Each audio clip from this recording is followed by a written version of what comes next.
Chapter 30. The crooked halls of La Serpiente felt shorter than Scarlett remembered. Already she and Count Darcy were on the 4th floor, right outside her door. There were so many ways her plan could go wrong. The Count held her glass key, but he looked down at her before placing it in the lock. Scarlett, I want you to know, this wasn't how I intended things to be between us. What happened in those tunnels, that wasn't me. His eye met hers, far gentler than the way he'd looked at her in the hat shop.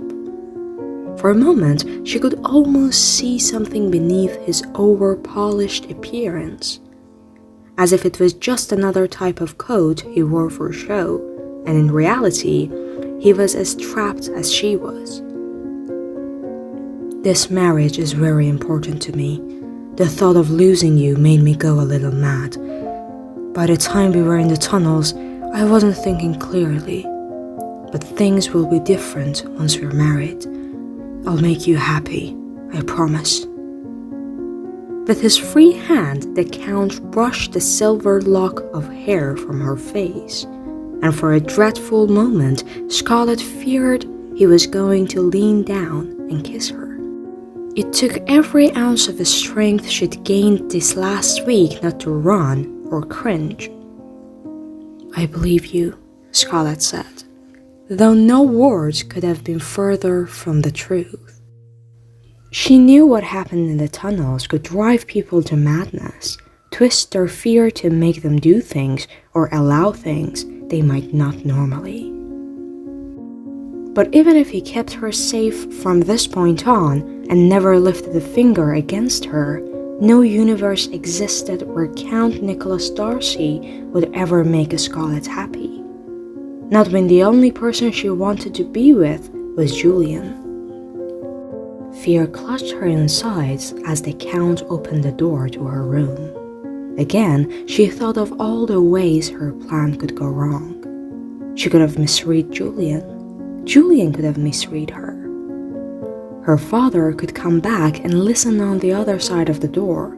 She'd heard of such deplorable things happening.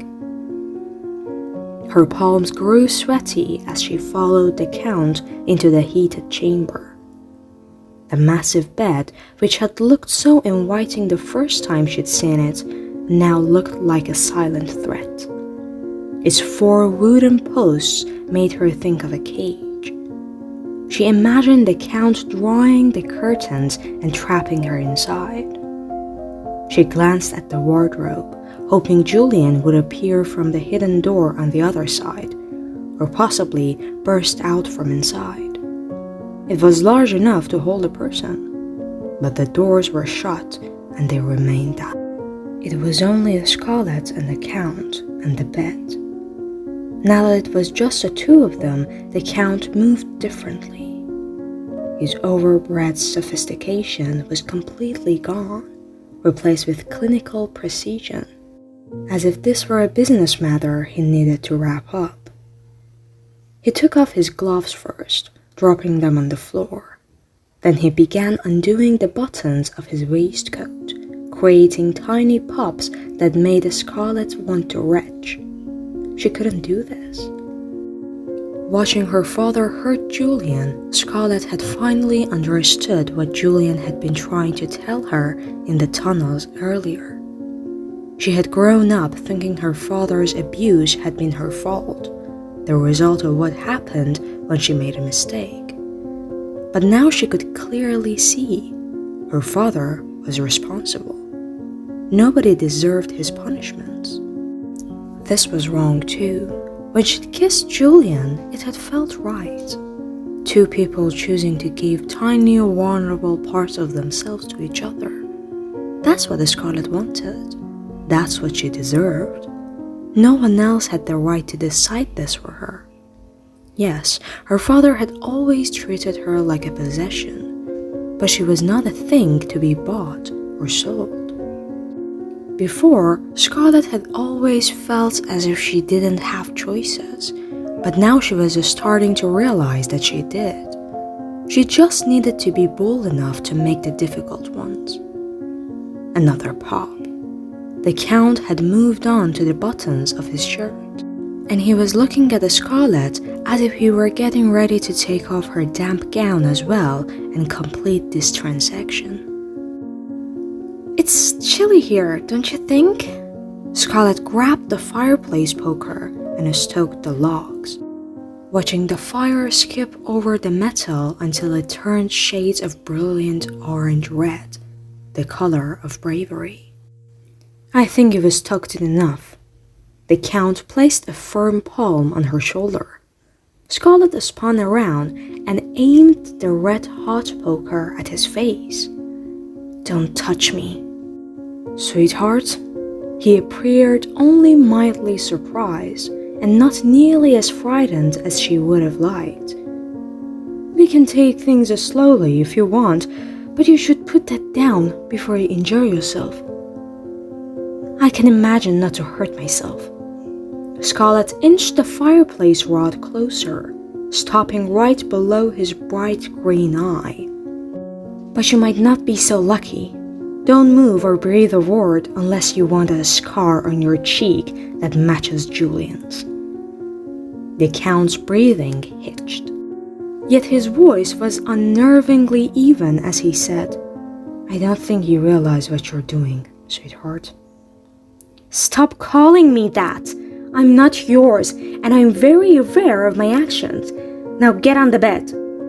Scarlett motioned with the poker, but already its red tip was losing color. She had thought she'd tie him to the bed, but there was no way it would work. The minute she set down her weapon, he would be upon her. And despite her threats, Scarlett didn't know if she could bring herself to use it. "I know you're frightened," the Count said calmly. "But if you stop whatever it is you're doing, I'll forget this ever happened and no harm will be done." Harm. The elixir of protection. The vial she'd bought in the tent at the Castillo had slipped her mind, but it was still in the pocket of her enchanted gown. She just needed to get to the wardrobe. "Back up all the way against the bedposts." Scarlett backed away as he did as he was told. Then she bolted for the wardrobe. The Count leaped up the moment she turned, but Scarlett was already opening the wooden doors. With a loud tumble, Julian fell out. His skin was gray and bleeding. Scarlett's heart cracked. What is he doing here? The Count froze long enough for her to reach inside and grab the elixir. She could do nothing for Julian unless she took care of Darcy first. Scarlett ripped the top of the bottle and splashed its contents all over the Count. The spray smelled of daisies and urine. The Count choked and sputtered. "What is this?" He dropped to his knees as he tried to grab Scarlett, but he looked like an infant attempting to catch a bird. The elixir worked fast, dimming his reflexes to a clumsy crawl.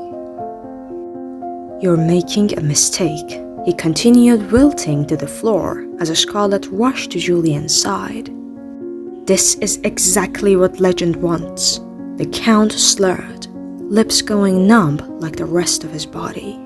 "Your father told me the history of your grandmother and legend. I have no idea who he is." The Count cut a dropping eye to Julian. "But you're playing right into legend's hands. He brought you to this isle to destroy our marriage, to ruin your life." "Well, then it seems he's failed," Scarlett said. "From where I'm standing, it looks as if legend has done me a favor." Julian's eyes fluttered open as Scarlett helped him up from the floor, and her ex-fiancé finished crumpling to the ground. "Don't be too sure about any of that," the Count mumbled. "Legend doesn't do anyone favors."